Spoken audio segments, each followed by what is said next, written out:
नमस्कार दोस्तों। ज्ञान गंगा चैनल के हिंदी कहानियों में मैं वंदना श्रीवास्तव आपका स्वागत करती हूँ।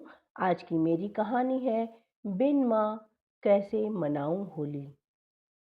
दोस्तों, रंगों का त्योहार होली खुशियों का प्रतीक होता है। लेकिन क्या हो जब घर में रंग तो हो पर कोई अपना न हो, जब अपनों के बीच भी मन अकेला रह जाए। यह कहानी है एक बेटे की जिसने अपनी माँ को वृद्धाश्रम में छोड़ दिया। लेकिन आज होली के दिन जब उसने गुलाल उठाया तो उसके हाथ कांप गए।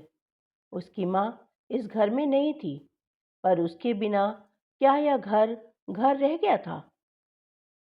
सहसा रामेश्वर के मुंह से एक आह निकली। उसने कहा, रंगों के इस त्योहार पर मेरे दिल में बस स्याही है। माँ, माँ तुम कहाँ हो? आखिर बिन तेरे कैसे मनाऊं होली मैं माँ? गुलाल से सजी थालियां, ठंडाई की महक, गली मोहल्ले में बजते ढोल नगाड़े। लेकिन इन सब के बीच रामेश्वर के चेहरे पर कोई खुशी नहीं थी। वह छत पर खड़ा था, नीचे रंग खेलते लोगों को देख रहा था। उसकी पत्नी संगीता बच्चों को रंग लगा रही थी। पड़ोसी मस्ती कर रहे थे, लेकिन उनके लिए होली का कोई मतलब नहीं बचा था। हर साल इस दिन माँ सबसे पहले उसे रंग लगाती थी, लेकिन इस बार वह नहीं थी। वह खुद से यही सवाल कर रहा था कि बिन माँ कैसे मनाऊं होली।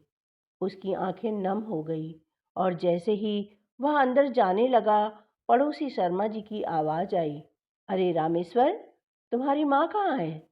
हर साल तो सबसे पहले वही रंग लगाने आती थी। यह सुनकर रामेश्वर के अंदर कुछ टूट सा गया।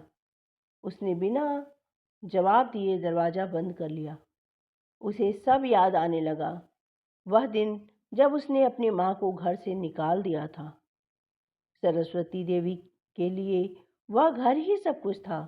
उन्होंने अपने पति को खोने के बाद अपनी पूरी जिंदगी अपने बेटे की परवरिश में लगा दी थी। लेकिन जब बहू संगीता घर में आई तो सब कुछ बदल गया। शुरुआती दिनों में तो सब कुछ ठीक था, लेकिन धीरे धीरे संगीता को सास का घर में रहना खलने लगा। छोटी छोटी बातों पर ताने, अपमानजनक बातें और घर के हर कोने में कटुता बढ़ती ही चली गई। इतनी उम्र हो गई, फिर भी आराम नहीं चाहिए। कब तक इस घर पर बोझ बनी रहोगी माँ? यह शब्द सरस्वती देवी के दिल में तीर की तरह चुभते, लेकिन वह चुपचाप सह लेती।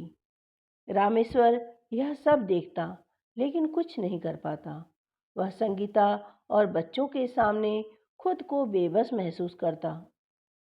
वह कभी माँ को सांत्वना देने की कोशिश करता और संगीता को ताने देने के लिए मना करता, तो संगीता और भी ज्यादा ताने देने लगती। वह कहती कि अरे, माँ के अलावा कुछ दिखता ही नहीं तुम्हें। अगर इतना ही प्यार है तो खुद ही उनकी देखभाल कर लो। रामेश्वर दो दुनिया में फंसा हुआ था। एक तरफ तो उसकी माँ जिसने उसे पाला था, और दूसरी तरफ उसका परिवार जिसे वह बार बार बचाने की कोशिश कर रहा था। न चाहते हुए भी फिर वह दिन आ गया जिसने सब कुछ बदल दिया। एक दिन जब घर में किसी बात पर झगड़ा हुआ तो संगीता ने साफ साफ कह दिया, या तो यह बुढ़िया इस घर में रहेगी या मैं। अब फैसला तुम्हें करना है। बच्चे भी अपनी माँ का समर्थन करने लगे थे। वे सरस्वती देवी जी को अनदेखा करने लगे, जैसे वह इस घर का हिस्सा ही ना हो। सरस्वती देवी ने बेटे की आंखों में देखा। वहाँ अब पहले जैसा प्यार नहीं था, बस थी तो एक बेबसी। वह अपने कमरे में चली गई और अपनी गठरी उठाई, जिसमें बस दो जोड़ी कपड़े और अपने दिवंगत पति की तस्वीर थी। उन्होंने बिना कुछ कहे दरवाजा खोल दिया और बाहर जाने लगी। रामेश्वर ने रोका, लेकिन वह हल्की मुस्कान के साथ बोली, बेटा, यहाँ पर मेरा समय अब पूरा हो गया है।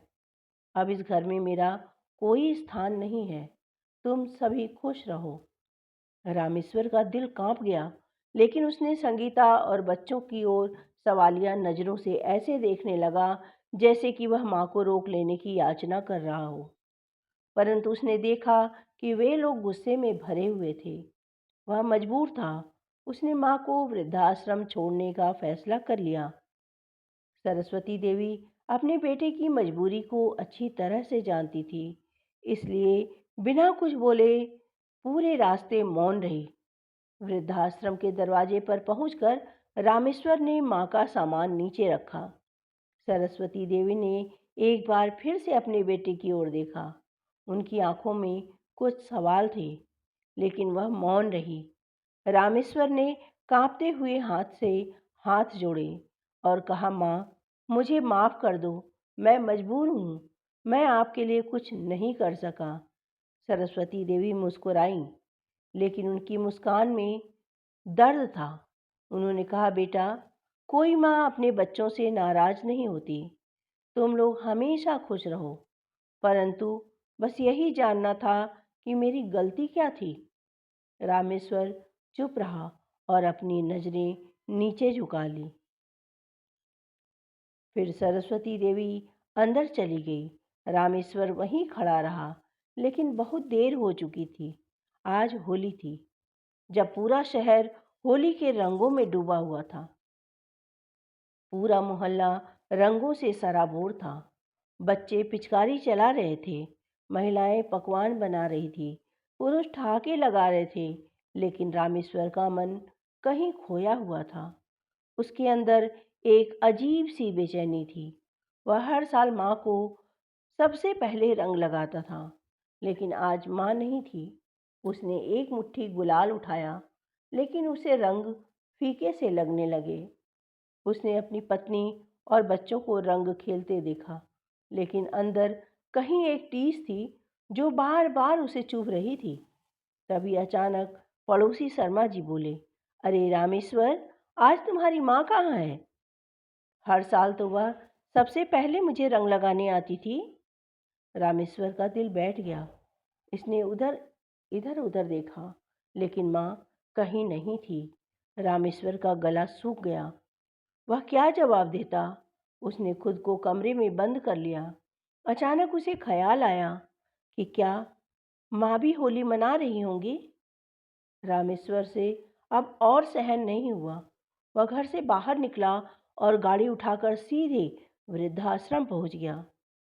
वृद्धाश्रम पहुंचकर उसने देखा कि वहां के बुजुर्ग खुद को अकेला महसूस कर रहे थे। कोई उन्हें रंग नहीं लगा रहा था, कोई उन्हें गले नहीं लगा रहा था। सरस्वती देवी एक कोने में बैठी थी। उनके चेहरे पर मुस्कान थी, लेकिन आंखों में अधूरी इच्छाएं। रामेश्वर दौड़कर उनके पास गया और उनके पैरों में गिर पड़ा। रोते हुए बोला, माँ, माँ, मैं तुम्हारे बिना अधूरा हूँ माँ। सरस्वती देवी ने बेटे के सिर पर हाथ फेरा और कहा कि बेटा, मैंने तो तुम्हें माफ़ कर दिया है, पर क्या तुम खुद को माफ़ कर पाओगे? रामेश्वर की आंखों से आंसू बह निकले। रामेश्वर माँ को घर वापस ले जाना चाहता था, लेकिन सरस्वती देवी ने मना कर दिया। उन्होंने कहा, बेटा, जहाँ एक बार दिल टूट जाता है, वहाँ लौटने का कोई अर्थ नहीं। अब यही मेरा घर है। रामेश्वर ने एक मुट्ठी गुलाल उठाया और माँ के पैरों में डाल दिया और उनके पैरों पर गिरकर कहने लगा, माँ, माँ, मैं हर साल होली मनाने यहीं आपके पास आया करूँगा। और पहली बार वृद्धाश्रम में होली के रंग बिखर गए। वहाँ रहने वाले बुजुर्ग भी रामेश्वर को देखकर मुस्कुरा उठे। रामेश्वर ने सच्ची होली खेली थी, क्योंकि उसके ऊपर अब माँ के आशीर्वाद का रंग चढ़ चुका था। जब वह घर पहुंचा तो उसकी पत्नी और बच्चे रंगों में डूबे हुए थे, लेकिन रामेश्वर ने कोई रंग नहीं लगाया। उसने सिर्फ इतना कहा कि जिस घर में माँ का आशीर्वाद नहीं, वहाँ कोई रंग नहीं जमता। उसने रंगों की थाली एक ओर रख दी, क्योंकि उसके लिए होली अब सिर्फ एक रस्म बन गई थी। उसमें वो आत्मा नहीं थी जो माँ की हंसी से आती थी। घर में खुशियाँ तभी तक हैं जब तक माँ बाप का आशीर्वाद है। जिन्हें माँ बाप को अपनाने में शर्म आती है, उन्हें यह सोचना चाहिए कि बिना उनके यह जीवन अधूरा है। माँ बाप का त्याग और आशीर्वाद दुनिया का सबसे बड़ा उपहार होता है। जिनके माता पिता उनके साथ होते हैं, वे सच में भाग्यशाली होते हैं। जीवन में कभी भी मुझे नज़रअंदाज नहीं करना चाहिए, वरना एक दिन पछतावे के अलावा कुछ भी नहीं बचेगा। दोस्तों, होली के रंग तो हर साल आएंगे, लेकिन क्या उन उन रंगों में माँ की ममता होगी? जब तक एक माँ की होली के रंग थे, माँ चली गई तो सब कुछ बेरंग हो गया। क्या हम अपने माता पिता को वही प्यार और सम्मान दे रहे हैं जिसके वे हकदार हैं? होली रंगों का नहीं, रिश्तों का त्योहार है। कहीं देर न हो जाए, आज ही अपने माता पिता से मिलें, उन्हें गले लगाएं और उन्हें एहसास दिलाएं कि वे आपके लिए कितने अनमोल हैं। होली सिर्फ रंगों का नहीं, अपनों के संग होने का त्योहार है। कहीं आपकी खुशियों के रंग में माँ के आंसू तो नहीं घुल रहे हैं? अभी भी समय है, अपनों को गले लगाइए। जिस घर में माँ के कदम नहीं पड़ते, वहाँ खुशियों के रंग फीके पड़ जाते हैं। अपने जीवन के इस खालीपन को दूर कीजिए। आपकी माँ यदि आपसे दूर है, तो उन्हें वापस लाइए। रंगों की बौछार से पहले दिलों की दूरियों को मिटाइए। आज ही माँ को फ़ोन कीजिए, उनसे मिलिए और उन्हें बताइए कि आप उनसे बेइंतहा प्यार करते हैं। बिन माँ की होली अधूरी है। क्या आपका त्योहार भी अधूरा है? तो आइए, अपनों को अपनाइए और रिश्तों में फिर से प्यार के रंग भरिए। होली का असली रंग वो है जो रिश्तों को जोड़ दे। आज ही अपनी माँ को वापस लाइए और उन्हें वो सम्मान दीजिए जिसकी वे हकदार हैं। दोस्तों, अगर आपको यह कहानी पसंद आई हो तो इसे लाइक करें और अपने दोस्तों और परिवार के साथ शेयर करें।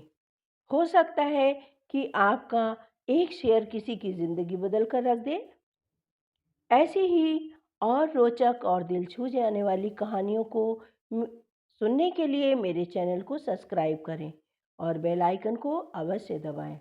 इस कहानी के बारे में अपनी राय कमेंट करके ज़रूर बताएं। साथ ही हमें यह भी बताएं कि अगली कहानी आप किस विषय पर सुनना चाहते हैं, क्योंकि आपकी पसंद मेरे लिए बहुत महत्वपूर्ण है। यदि आप मेरे चैनल पर नए हैं तो चैनल को सब्सक्राइब करना और बेल आइकन को हिट करना बिल्कुल भी ना भूलें। दोस्तों, मिलती हूँ फिर एक नई कहानी के साथ। तब तक के लिए अपनी इस प्यारी सी दोस्त को आज्ञा दीजिए। धन्यवाद। बाय बाय मेरे प्यारे दोस्तों।